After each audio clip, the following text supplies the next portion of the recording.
Hello, 182nd Airlift Wing. I'm Lieutenant Colonel John Day, commander of the 169th Contingency Response Squadron, and I am your guest host for this month's Props podcast. I'm excited to share some updates about what's happening in the CRG and talk about what is going on in the wing this drill. First up, I want to talk about some of the exciting progress we've made with the newest unit on base, the 182nd Contingency Response Group, or CRG. For those of you that may not know, we officially stood up back in April of last year, April of 2025, following the closure of the ASOG. And the mission of the CRG, if you're not familiar, is to be a rapid response force capable of opening and operating air bases in austere and challenging locations anywhere in the world. It's a demanding mission, and we have been working very hard to build this organization from the ground up. When we started a year ago, we had less than 15 individuals who stayed on board from the old ASOG, and today I am proud to say that we have 120 members on our books, which is absolutely fantastic. This incredible growth simply wouldn't have been possible without the tireless efforts of both the full-time staff down in the CRG, but more importantly,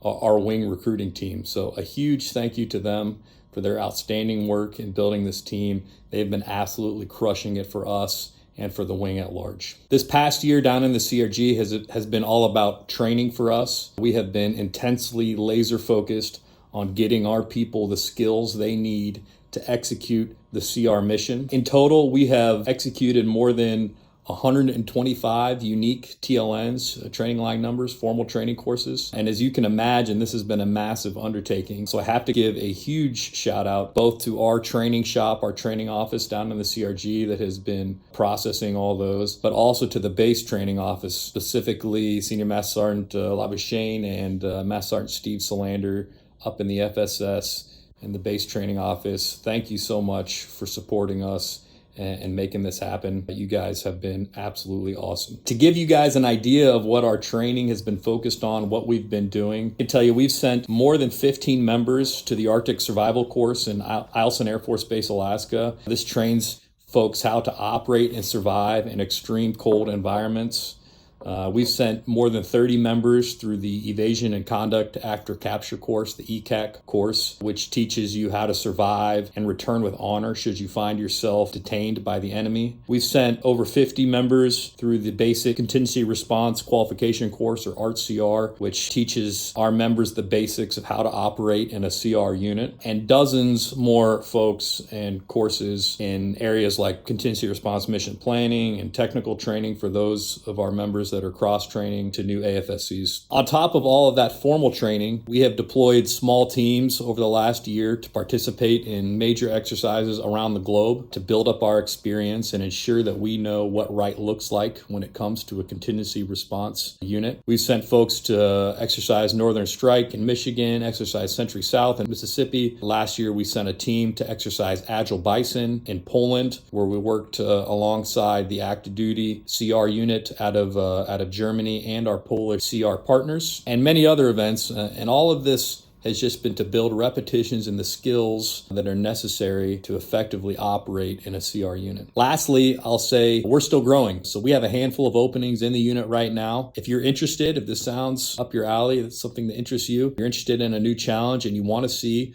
what positions we have available, please get in touch with Master Sergeant Drew Parent. Come up on Global, send him an email. He can talk to you about what's available. And we expect that the unit is going to continue to grow over the next few years. We're trying to add something like 50 new manpower positions into the unit, which means even more opportunities will be opening up in the future. We're very excited about the future of the CRG here in Peoria and our ability to contribute to the Wing's mission.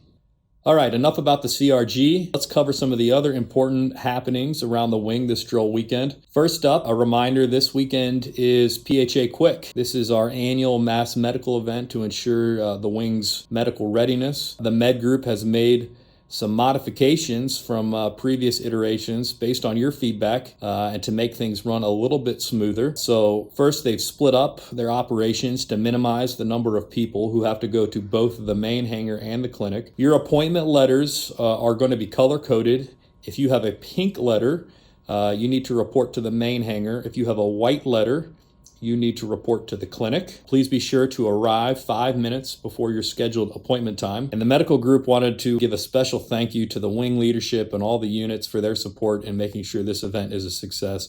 Please be at your appointments on time. This only works if everybody contributes how they're supposed to. And this whole effort, the PHA Quick, is designed to give time back to you, the airmen, to the units, by knocking out all of your medical appointments all at once. From the rest of the wing, thank you to Medical Group for keeping us healthy and mission ready and able to go downrange and do our jobs. We also have a couple of very special ceremonies this weekend. On Friday at 1500, Lieutenant Colonel Rob Reed, the Deputy Wing Commander, will be promoted to the rank of colonel. That ceremony is going to be held in the Ops Auditorium. Then on Saturday at 1530, Lieutenant Colonel Brian Miller, the longtime commander of the Illinois Air National Guard Band, will be retiring, and his ceremony will take place in the Combat Comm building in the old band room. Congratulations to both of you. We thank you for your dedicated service. Colonel Miller, we wish you all the best in your retirement. And Colonel Reed, we look forward to your continued leadership at the wing. Finally, let's talk about food.